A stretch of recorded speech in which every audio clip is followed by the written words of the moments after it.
नमस्कार मित्रांनो, आज आपण भारताच्या स्पेस पॉवरमध्ये होणारी सर्वात मोठी झेप समजून घेणार आहोत। रशियाकडून RD-191M इंजिनचा 100% ट्रिक ट्रान्सफर हे नक्की इस्रोला कुठे घेऊन जाणार हे जाणून घेण्यासाठी तुम्ही व्हिडिओला शेवटपर्यंत नक्कीच पहा। भारत रशिया अंतराळ सहकार्याचा नवा टप्पा आता अधिकृतपणे सुरू झाला आहे। रशियाने भारताला RD-191M सेमी क्रायोजेनिक रॉकेट इंजिनचे 100% तंत्रज्ञान हस्तांतरण देण्यास होकार दिला आहे। हे तंत्रज्ञान मिळणं म्हणजे इस्रोच्या सॅटेलाइट हेवी लिफ्ट कॅपेबिलिटीमध्ये बिग लिफ्ट म्हणता येईल। आता RD-191M इंजन म्हणजे काय हे समजूया। RD-191M हे रशियाचे अत्याधुनिक सिंगल चेंबर हाय थ्रस्ट स्टेज कंबशन सायकल वापरणारे सेमी क्रायोजेनिक इंजन आहे।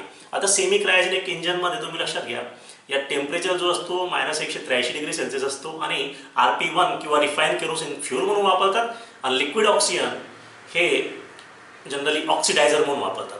जसं आपल्याला माहिती आहे की क्रायोजेनिक इंजनमध्ये अतिशय कोल्ड लिक्विफाईड गॅसेस फ्यूल आणि ऑक्सिडायझर वापरले जातात। त्यात लिक्विड हायड्रोजन हा फ्यूल असतो ज्याला -253 डिग्रीवरती स्टोअर केलं जातं, तर लिक्विड ऑक्सिजन हा ऑक्सिडायझर असतं ज्याला -183 डिग्रीवरती स्टोअर केलं जातं। तर तुम्ही फरक लक्षात ठेवा, क्रायोजेनिक इंजनमध्ये लिक्विड हायड्रोजन फ्यूल असतो, -253 डिग्रीवरती त्याला स्टोअर करावं लागतं।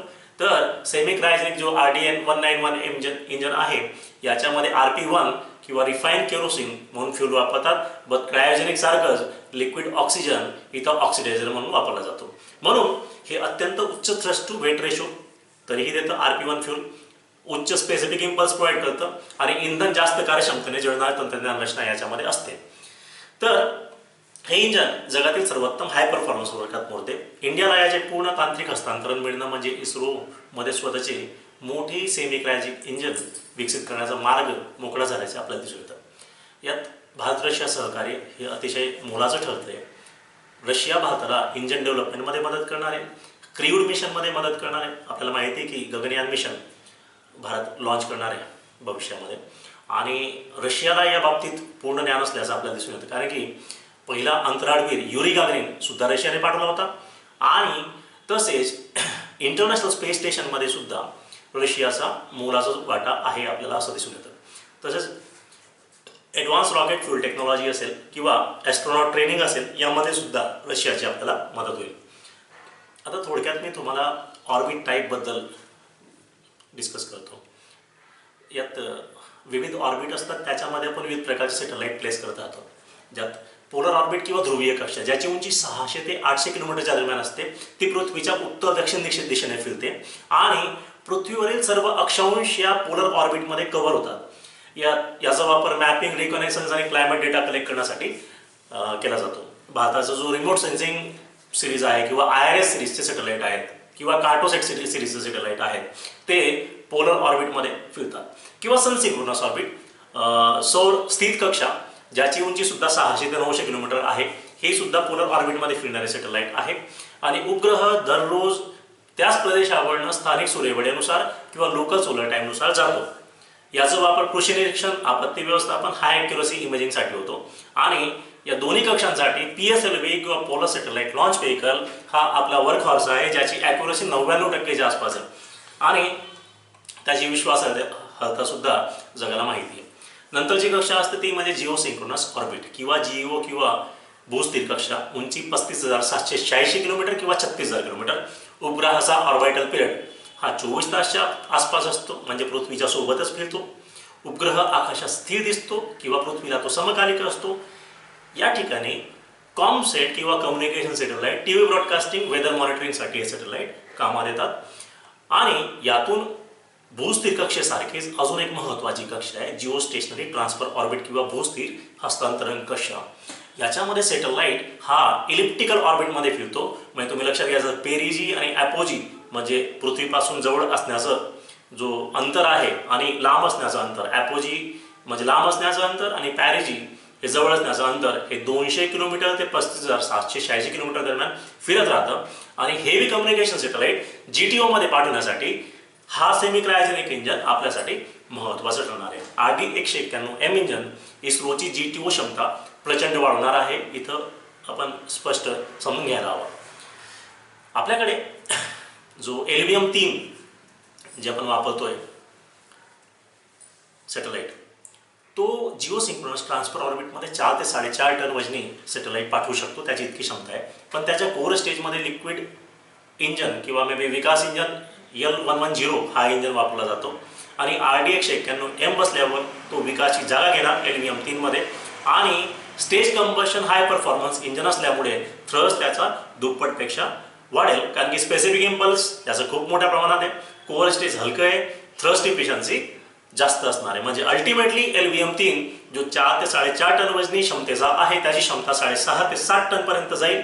आणि वन वेब क्लास सॅटेलाइट नाही तर मोठ्या 6 ते 7 टन हेवी कम्युनिकेशन सॅटेलाइट देखील भारतातून आता उडतील. 7 टन GTOचे राष्ट्रीय आणि व्यावसायिक महत्व. जागतिक बाजारपेठेत बहुतेक हाय पॉवर कम्युनिकेशन सॅटेलाइट 5 ते 6.5 टन श्रेणीतील. इस्रो याआधी या लिंकमध्ये प्रवेश करू शकत नव्हता. आता मात्र मोठे G-SAT satellite, high throughput broadband satellite, advance military communication spacecraft, high power weather satellite भारत स्वतःहून लॉन्च करू शकेल. म्हणजे सेफलायन्स, हाय अँड कमर्शियल कॉम्पिटिटिव्हनेस भारताची यात वाढताना आपल्याला दिसणार आहे.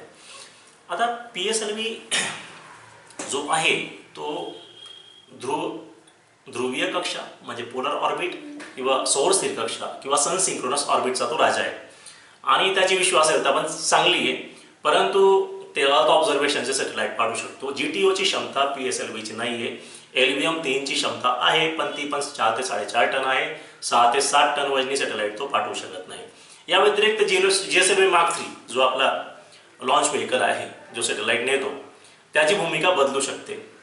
तो आतापर्यंत 2.2 टन वजनी GTO पर्यंत ट्रान्सफर करत होता, त्याची क्षमता 7.5 टन पर्यंत जाऊ शकते. आणि RD-191M आपली ती क्षमता 7.5 टन पर्यंत पोहोचवणार आहे. यासोबतच तुम्ही लक्षात घ्या की या वर्षीच्या भारताच्या बजेटमध्ये 8,200 कोटीच्या आसपास भारत सरकारने NGLV साठी किंवा नेक्स्ट जनरेशन लॉन्च व्हेकलसाठी मंजूर केले आहेत. NGLVला दुसरं नाव सूर्या सुद्धा दिलं आहे. तो 5M कोरचा असेल, रियुजेबल फर्स्ट स्टेज असणार आणि त्याची GTO 10 ते 12 टन असेल.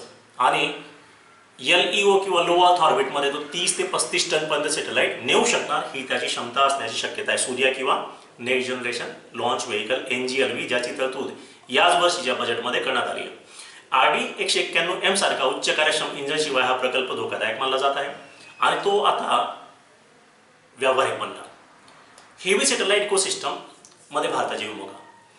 6 ते 7 टन श्रेणीतील K-बँड ब्रॉडकास्ट सॅटेलाइट, ॲडव्हान्स G-SAT-X मालिका, alien payload, military surveillance, deep space communication model आणि राष्ट्रीय सुरक्षा पातळीवरील प्रोटेक्टेड कॉमसेट भारताची आता एका प्रकारे ते स्पेस स्ट्रॅटेजिक इमेज सुधारणार आहे, क्षमताही वाढणार आहे. आणि हेवी मिलिटरी स्पेसक्राफ्ट सुद्धा आपण लॉन्च करू शकणार आहोत. याच्या आधी आपण फ्रान्सचा एरियाना रॉकेटचा वापर करत होतो. तुम्ही ऐकलं असेल की फ्रेंच गियानामध्ये त्यांचं कोरो नावाचं लॉन्चिंग स्टेशन आहे. तिथनं आपले बरेचसे सॅटेलाइट लॉन्च झालेत. ते सर्व हेवी लिफ्ट कम्युनिकेशन सॅटेलाइट होते, हे तुम्ही लक्षात ठेवा. या सेगमेंटमध्ये जर आपण विचार केला तर 8 ते 10 अब्ज डॉलरचा तो ॲन्युअल मार्केट आहे, त्यामध्ये भारत प्रवेश करणार. आतापर्यंत फ्रान्सचा एरियाना रॉकेट, स्पेस एक्सचा ड्रॅगन आणि ULA जी स्पेसिफिक एक कंपनी आहे अमेरिकन जायंट बोईंग आणि लॉकहेड मार्टिनची ULA हे स्पर्धक आहेत. आणि इस्रोकडे cost effective heavy lift edge आता यामध्ये प्राप्त होईल आणि भारत आता 6 टन सॅटेलाइट सहज लॉन्च करू शकणार आहे. म्हणजेच भारताचं जिओ पॉलिटिकल इन्फ्लुएन्स किंवा भूराजनैतिक महत्त्व सुद्धा वाढेल. तर मित्रांनो, हे सर्व RD-191M या महत्त्वाच्या इंजन प्राप्त झाल्याचं आपण अनालिसिस पाहिलं आहे. तुम्ही जर व्हिडिओ आवडला असेल तर लाईक करा, सबस्क्राईब करा आणि इतर लोकांसोबत शेअर करा. आमच्या कंटेंटला आणखी प्रभावी बनण्यासाठी तुमचा प्रत्येक लाईक हा मोलाचा ठरणार आहे. थँक्यू.